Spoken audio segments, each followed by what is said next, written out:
Question ये है, two conducting circular loops of radius R1 and R2। ये दो लूप है, ठीक। Are placed in the same plane with their centre coinciding, दोनों के सेंटर कोइंसाइड कर रहे हैं। R1 much greater than R2, ये आपका R1 है, ये R2 है। The mutual inductance M between them will be directly proportional to, हमें म्यूचुअल इंडक्टेंस निकालना है। कल हमने आपको बताया था कि L निकालना हो, M निकालना हो तो M is equal to phi upon I, याद है। और इसे L निकालना हो तो फाई अपान आई। तो M में क्या होता है, M इज इक्वल टू, याद करिए, फाई सेकेंडरी होता है और आई फाई को और इसको ले जाओगे तो हम लिखते हैं बी प्राइमरी, और एरिया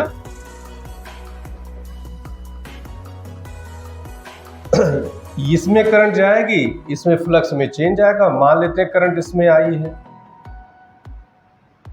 तो बी, इसकी वजह से फील्ड क्या हो जाएगी बोलो, म्यू नॉट अपान 2 N1। इसको हम इस वाले कॉइल को N1 फिर, और इसको हमने N2 ऐसे दे दिया, वैसे एक ही है तो N हो जाएगा N1 I upon R1। Secondary का एरिया बताओ, पाई R2 square, number of turns दिए हैं तो N2 से क्या कर दो मल्टी, नहीं है तो N1 N2 वैल्यू 1 ले लिया करेंगे, ठीक। और नीचे करंट ये आपका क्या हो गया, आई से आई क्या हो गया, कैंसिल हो गया। तो यहां से M की वैल्यू आपकी आ गई mu not by 2 N1 N2 pi R2 square upon R1। बोलो तो कौन सा ऑप्शन करेक्ट हो जाएगा, ये हो जाएगा। करेक्ट किस पे डिपेंड करता है, तो R2 स्क्वायर अपान R1 हो गया, तो फर्स्ट करेक्ट हो गया, ठीक। क्वेश्चन देखिए, फिगर ए एंड बी, ये दो फिगर आपके दिख रहे होंगे ए और बी, और इसमें एक जो वायर है इसका रेडियस ए है और दूसरे का रेडियस क्या है, बी है। क्वेश्चन ये है कि carrying current I which is uniformly distributed across the cross section, पूरा इक्वली डिस्ट्रीब्यूट है, इसका मतलब ये सॉलिड आपका हो गया, सॉलिड पाइप की बात हो रही है, सॉलिड सिलेंडर की बात हो रही है। The magnitude of magnetic field B varies with radius R and can be represented as, तो हमने ये बताया था सॉलिड के लिए, देखिए आउटसाइड तो दोनों मामले सही होते हैं, आपके सेम होते हैं, आउटसाइड पे और सरफेस पे दोनों सेम होता है, चाहे हॉलो हो चाहे सॉलिड हो, केवल इनसाइड अलग होता है। हॉलो है तो इनसाइड क्या होता है, जीरो होता है, और सॉलिड है तो क्या हो जाएगा बताओ, B is equal to mu naught upon 4 pi 2I upon R square into, और इनका यदि हम कर्व प्लाट करते हैं तो कर्व इधर हम B ले लें और इधर D ले लें, तो पहले ये फील्ड क्या करती है, इंक्रीज करती है, और फिर क्या करती है, डिक्रीज करती है। क्लियर हो गया। अब यहाँ पर देखिए आपके पास जैसे फर्स्ट कर्व इन्होंने दिया है, फर्स्ट कर्व दिया है, ऐसे सेकेंड कर्व दिया है, ऐसे थर्ड फोर्थ कर्व दिया है, दोनों में डिफरेंस सिर्फ इतना सा होगा कि दोनों कर्व में ये कर्व जो है किसी में ज़्यादा होगा और किसी में कम, इतना डिफरेंस आएगा, होगा सबका सेम। अब ये कैसे करेंगे, इसके लिए जरा देखिए, A लेस देन B है, A लेस देन B से क्या मतलब हो जाएगा, एक रेडियस कम है। तो ये बताइए कि यहाँ पर ये जो हमने स्मॉल r लिया है, हम मान लो इसको कैपिटल R, पूरा रेडियस इसका मान ले रहे हैं क्या है, कैपिटल R है, ठीक। तो कैपिटल R हो जाएगा, तो कैपिटल R का स्क्वायर हो जाता है यहाँ पर। अब कैपिटल R की जगह हमारे पास है A और B, ये दो सिलेंडर दिए गए हैं, तो ये तुम यहीं से बता दो जिसका R ज्यादा होगा उसकी फील्ड क्या होगी, कम होगी। पॉइंट क्लियर हो गया, उसकी फील्ड क्या होगी सिमिलर, बस कम होगी। अब आप क्वेश्चन पे आ जाओ, A लेस देन क्या है, तो जिसका ये कम होगा तो बी उसका क्या होगा, इसका मतलब हो जाएगा जो फर्स्ट वाला ए वाला है उसका थोड़ा स्लोप क्या होगा, ज्यादा होगा, बी वाले का स्लोप कम। फिर से एक बार समझ लो पूरी बात। फार्मूला आपका ये होता है बी इज इक्वल टू किसी सॉलिड सिलेंडर के लिए होता है mu naught upon 4 pi 2i upon R square, ये capital R radius of cylinder होता है, और डी जो होता है वो डिस्टेंस होता है। जैसे ये मान लिया सिलेंडर है, ये आपका सिलेंडर है ऐसे, तो ये इसका रेडियस आर होता है, और ये डी इनसाइड ये हमने बताया था आपको, तो जिसका फॉर्मूला ये होता है। हमारे पास क्वेश्चन ये है कि दो सिलेंडर है, दोनों की रेडियस अलग अलग है, तो जो दोनों की रेडियस अलग अलग है मतलब दोनों का कैपिटल आर अलग अलग है, और यहां से समझ में आता है जिसका आर ज्यादा होगा उसका बी क्या होगा। इसका मतलब हो जाएगा अब ए लेस देन बी है, ए कम है बी ज्यादा है, जिसका रेडियस कम होगा उसकी फील्ड क्या होगी, ज्यादा होगी, तो फर्स्ट वाले की फील्ड ज्यादा होगी और सेकंड वाले की फील्ड कम। क्वेश्चन समझ में आया। तो ये क्वेश्चन कई बार रिपीट हो चुका है आपका, तो इसमें जहां तक हमें लग रहा है अगला ऑप्शन दिया होगा डी, तो डी होगा, देख लेते हैं।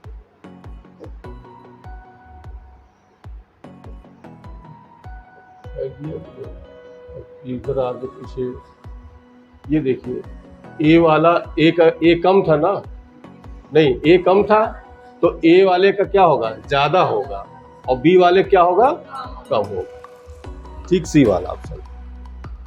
अब आ जाए क्वेश्चन नंबर 13।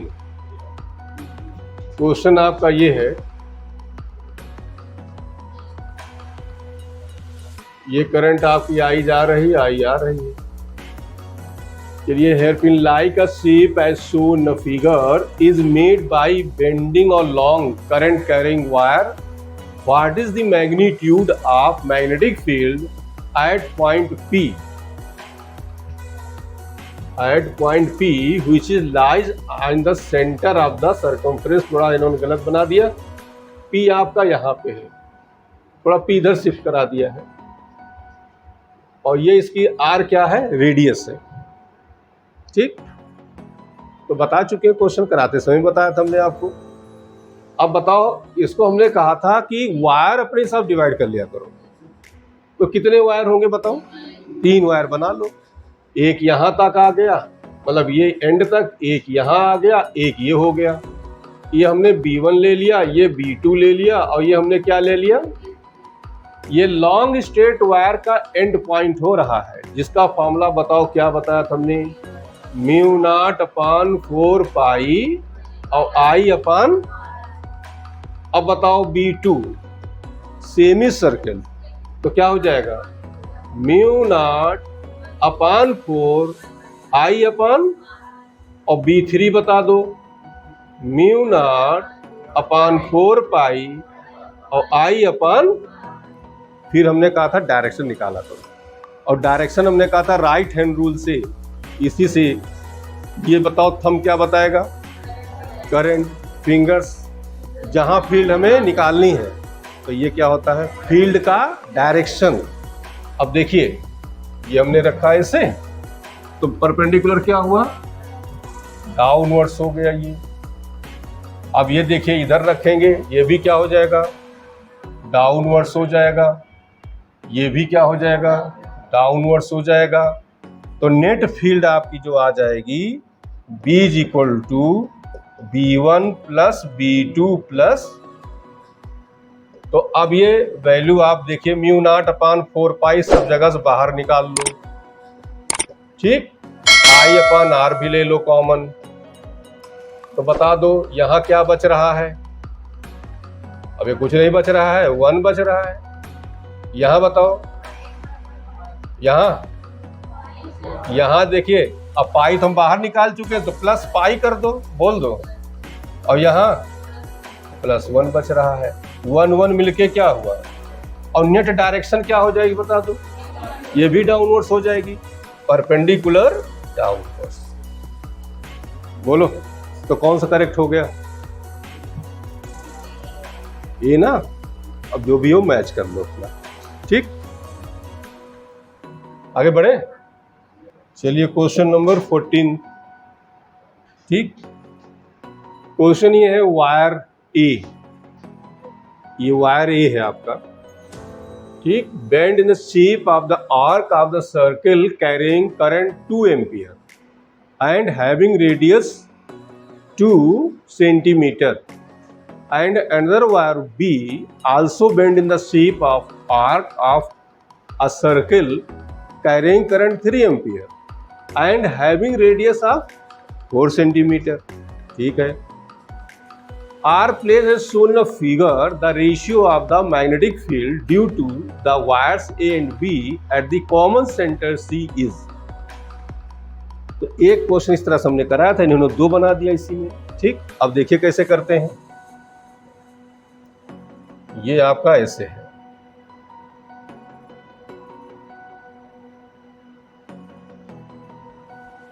ठीक,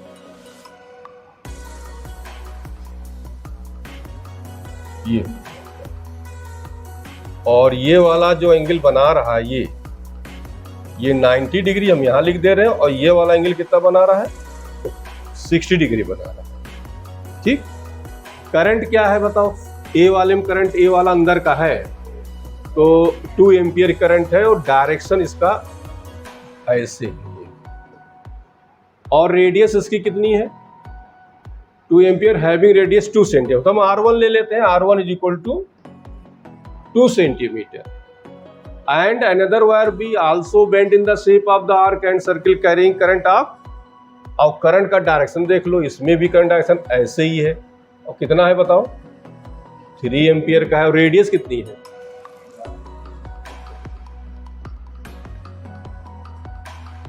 बोलो। अब जो है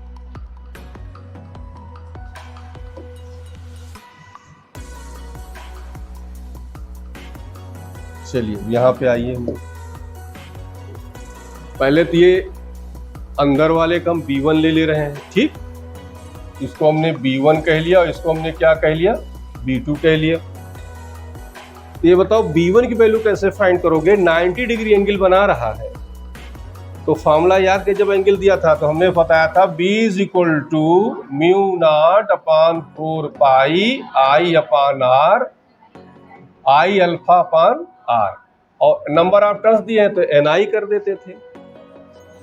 B1 इज इक्वल टू हो जाएगा म्यू नॉट अपॉन 4 पाई, हम इसकी वजह से निकालेंगे ना, तो 90 डिग्री क्या करोगे, माइनस करोगे, तो माइनस करेंगे तो हो जाएगा I अपॉन R, तो ऐसे लिख दो, अल्फा की जगह वैल्यू आ जाएगी 2 पाई माइनस पाई बाई, इसकी वजह से, इस लूप की वजह से निकाल रहे हैं।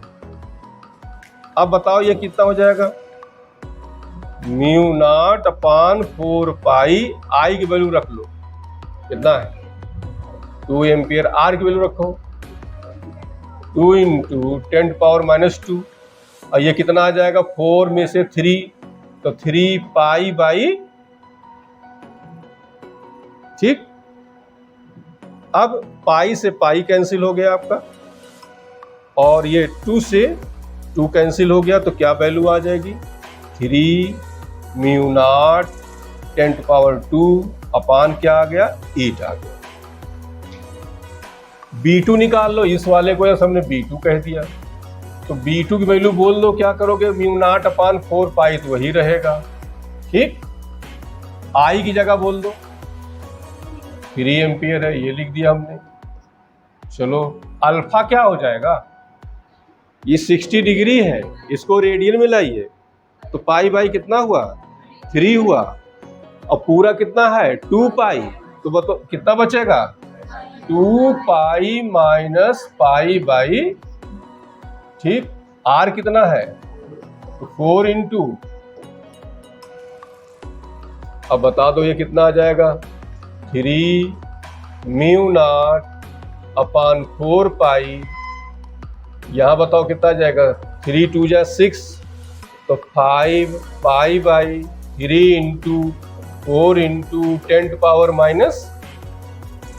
अब बताओ पाई से पाई क्या हो गया, 3 से 3 कैंसिल, कितना आएगा 5 म्यू नॉट 10⁻²/16 आ जाएगा। अब आते हैं हम लोग डायरेक्शन पर। डायरेक्शन पे आ जाओ, चलो बता दो ये दोनों ही क्या है, तो दोनों ही अपवर्ड है, तो हम लगा दिया पॉइंट, हमने यहाँ लगा दिया पॉइंट। तो B इज इक्वल टू क्या करोगे, B1 प्लस, अब B1 की वैल्यू कितना है बता दो, 3/8 या 300μ0/8 और प्लस 500/16 और इंटू म्यू। अब अपना कॉमन लेकर सॉल्व कर लो, इसको हो जाएगा ना। चलिए क्वेश्चन 15 देखिए, magnitude of magnetic field at the centre of hexagonal shape. Hexagonal shape हो गया, कॉइल ऑफ साइड 10 सेंटीमीटर, इसकी साइड जो दी गई है वो कितनी दी गई है आपको, 50 टर्न्स, एन आपको गिवन है यहाँ पर 50 टर्न्स, ये हो गया आपका। And carrying current I, current इसमें आई दिया गया है तो डायरेक्शन नहीं दिया, हम कोई मान सकते हैं। आप μ0I/π इज, ठीक, magnitude of magnetic field B at the center of the hexagonal shape, coil side 10 cm 50 turns and current carrying I in unit of, ये B की वैल्यू दिया गया है, ठीक, इसकी वैल्यू क्या होगी ये फाइंड करना है। चलिए कुछ छूटा है पूरा निकाल दे रहे हैं, इधर देखिए, यहां पे आपको फील्ड निकालना है। फील्ड निकालने के लिए सीधे इसको क्या कर दो, मिला दो। कौन सा फॉर्मूला यूज करोगे बताओ, फॉर्मूला यूज करेंगे B is equal to μ0/4π I/sin alpha plus, बोलो। अब देखिए इन दोनों को मिला दो, ठीक, ऐसे ये आपका डिस्टेंस R हो जाएगा। जहां निकालना है वहां लोगे साइन लोगे, और यहां लेते तो क्या लेते, कास लेते। तो ये एंगल एक अल्फा हो गया और एक एंगल क्या हो गया, ये हेक्सागन के जो ट्रायंगल बनता है एक्चुअली क्या होती है, इनकी साइड A है तो ये भी साइड A होती है और ये भी साइड क्या होती है, तो एंगल कितने हो जाते हैं 60-60, तो हाफ एंगल कितना हो जाएगा, तो अल्फा और बीटा की वैल्यू तुम्हारी यहाँ कितनी आ जाएगी बोल दो, 30 आ जाएगी, कोई डाउट इसमें। अब आ जाओ, हमें इस R की जरूरत है, ये R कैसे निकालोगे, ये एंगल आपका कितना है 60 डिग्री है, ये परपेंडिकुलर हो गया और ये क्या हुआ बेस हो गया, तो क्या लगा दो, tan लगा दो। तो बता दो tan 60 की वैल्यू क्या हो जाएगी, R/A/हाफ लेंगे ना, तो R इज इक्वल टू बताओ क्या हो जाएगा, A/2 sin tan 60, तो हो जाएगा A/2 tan 60 की वैल्यू क्या होती है, तो √3A/, अब देखिए, ठीक, अब तुम्हें देखिए, अब ये फॉर्मूला निकालना है, यहां रख लो, तो B is equal to μ0/4π R की, अब R, ये R हमारा कितना आया, √3A/2 रख लेते हैं, बाद में वैल्यू पुट करेंगे, √3A/2 रख दिया, और यहाँ पे हो जाएगा sin 30 और प्लस sin 30 बोल दो। sin 30 की वैल्यू क्या हो गई 1/2, तो 2/2 कैंसिल होकर क्या हुआ 1 हो गया। अब ये वैल्यू हमारी आ गई μ0/4π, ये हो जाएगा 2I/√3, और A की वैल्यू तुम्हें दिया गया है, कितना दिया है 10, तो 10 हम यहाँ सेंटीमीटर, तो 10 × 10⁻⁻। अब इधर देखो, इसको और थोड़ा मॉडिफाई कर लेते हैं, तो म्यू नॉट अपान 4 पाई और 2 अपान रूट 3, 10 टू पावर -1 ऊपर जाएगा +1, तो इसको कर लिया 20 और इंटू कर लिया हमने i। ये जो हमने निकाला ना, केवल इतने को जस्ट निकाला, इतने को जस्ट। कुल कितनी साइड है? 6 साइड है ना, तो 6 से क्या करोगे, और इसके बाद नंबर ऑफ टर्न्स ऐसे कितने दिए हैं, तो 50 से भी क्या करोगे, मल्टीप्लाई करोगे। तो टोटल जो फील्ड तुम्हारी आ जाएगी, ये आ जाएगी बी नेट, हम नेट लिख दे रहे हैं, B net is equal to n into B, और इंटू हमारे पास कितने टर्न्स है, 6 है ना, तो n कितना हमारा है 50, b की वैल्यू हमारी कितनी आ गई, mu naught upon 4 pi into 20i upon root 3 into ये आ जाएगा आपका म्यू नॉट अपान 4 पाई और ये 300 इंटू 20i अपान रूट, तो कितना आ जाएगा, mu naught upon 4 pi 6000 i upon root. अब जरा क्वेश्चन पे आ जाए, देखो थोड़ा सा यहाँ प्रिंट थोड़ा लग रहा था, mu not I upon pi, mu not I upon pi, mu not I अपान पाई इतना निकाल लो, तो म्यू नॉट